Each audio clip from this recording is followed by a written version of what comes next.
Hi guys, welcome back to my channel, and if you're new to Earth to Rosita, well, this is a channel where I mainly discuss spiritual, astrological, philosophical topics, so if you're into that kind of stuff, please hit the subscribe button. Now that that disclaimer is out of the way, let's get on with the video. So we are now in Leo season. Welcome to Leo season. Happy Leo season. How do I explain the energy of Leo? Okay, so I think I'll just start with talking about on the astrological perspective, giving a breakdown of the energy. So Leo is a fixed fire sign whose planet is the sun. It's a very interesting energy. It can go both ways depending on other placements in the person's chart. It can either be the lowest, most egoic form, which isn't really a bad thing necessarily, it just depends on who you ask. Or it could be a very high functioning Leo that radiates warmth and gives off this happy radiance. And this is because of, I think mainly its ruling planet, really. The ruling planet of the sun. So,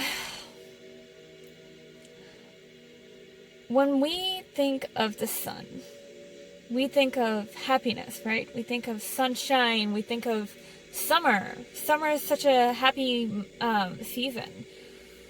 We think of spring. That's a really amazing season too. The sun gives us nutrients. But when we're talking about like the spiritual aspect of it, the divine masculine, if you wanted to check that, check one of my videos out where I discuss masculine and feminine energy.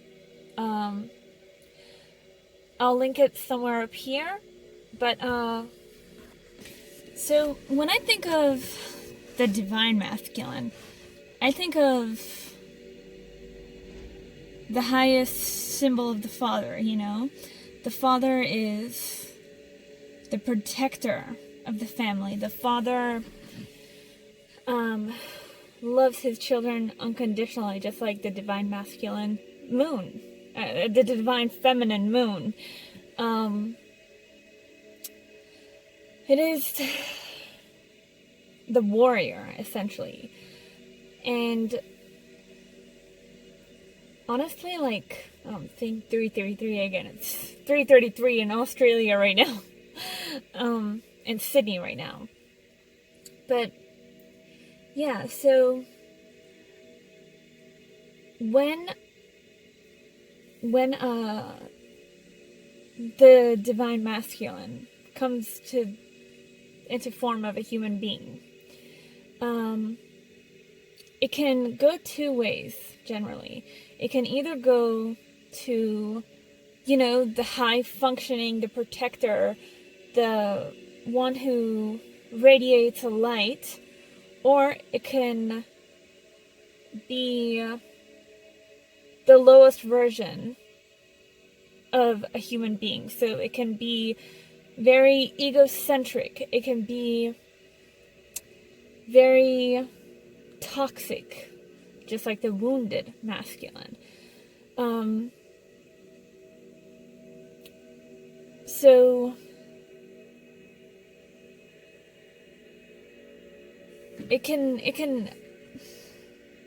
this energy can either be very narcissistic, very self-centered, and selfish, or it can lead humanity, or lead a family, or lead a group of people with the utmost love and respect.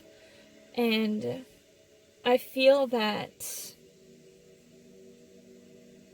whichever route it takes for the sun sign is dependent on other placements in the person's chart. So, speaking of charts, it's interesting because I was actually born in Iran, so I was actually looking like a few years ago or something at what the month I was born in, what number month it is, because I got really curious after having a very special moment with the Divine Masculine Sun, like about over a year ago. Yeah, I saw the sunrise for the first time, and it was just beautiful. It was an amazing experience. So I was looking at what month the month I was born in Iran was, and I was born on the 8th month. Now, if you just I know that translates to the 10th month in Gregorian calendar, but if you just think about time as just a universal concept, and you don't think about calendars and stuff like that, the 8th month is August. And I was looking at my Vedic astrology, and funnily enough, I'm actually a Leo sun. If we're strictly sticking to the 8th month, because I would have been born in August 24 then. And it's really interesting, because I have two birthdays in a sense. I could have either been born October 24 or August 24. And I'm looking at my Vedic astrology right now, and it's very interesting, because I have, in this Vedic astrology, I have Leo sun, Gemini moon, my Venus placement is also in Leo, and my ascendant is in Scorpio. I see some proof to this as well, although I don't really resonate too much with being a Leo sun. I do see the Gemini moon in me, which in tropical, for my actual, if we're following Gregorian calendar,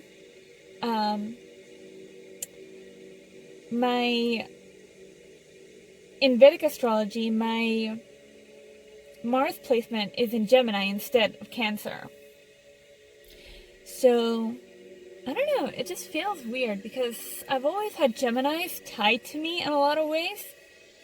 A lot of my exes are Geminis, a lot of my inspirations are Geminis.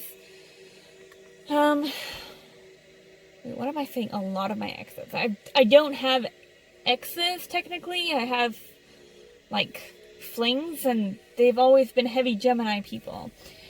But yeah, it's an interesting thing for me because of my poor relationship with Leos.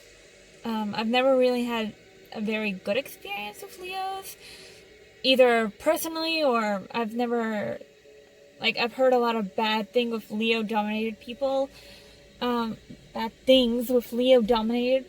but yeah. I do kind of if I were to strictly follow the idea that my birthday is on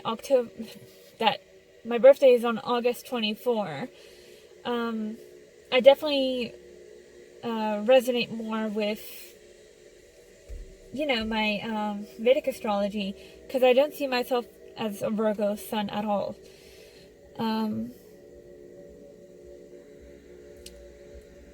And that's because I do have, really divine masculine traits. I do feel inclined to protect. So some of the divine masculine traits are logical, even though I do have my moments where I'm illogical. But I step out of it real quick. Focused, confident, protective, accountable, humble, really humble. It's actually a really big problem for me. I'm too humble.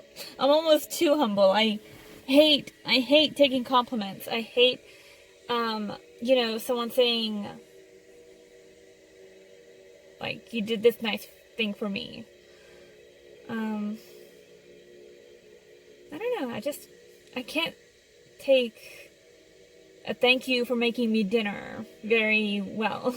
I mean, I don't, like, yell at people for it. It's just that I just feel like it's something that I'm just supposed to do. Okay, now I'm rambling. Okay, so, and another big thing with me is doesn't judge. And the Divine Masculine, especially if you have Cancer placements, has a very high possibility of being a creator, which is something that I already do. I'm creating YouTube videos. I help other people create videos. I boost people up, like I'm not a bad person to have as a friend. There goes the confident thing. Yeah, I just really love this energy. I don't really, most of the time, not all of the time, I don't want to generalize. I don't really always get along with Leo-dominated energy people, but I do appreciate what they bring out to this universe. Like, they show us the importance of warmth. They show us the importance of self-love, even though they can be condescending at times. Sorry, guys. But they do offer a lot, just like every other astrological sign. Every single sign in the astrological wheel, their energy is meant to be here to teach. We are all gurus for each other. So, yeah.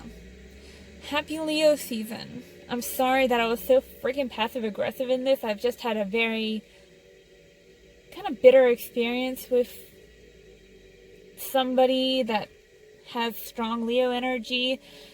Not directly. It was someone else that I love. So, yeah, I'm a bit biased in this video.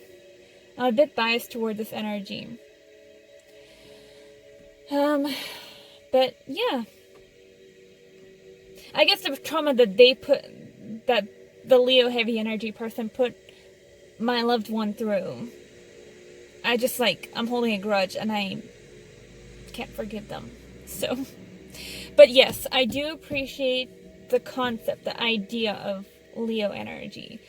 In its highest form, it can be a very, very good thing for the world. Like, it can be a Gary Yourofsky, for Christ's sake.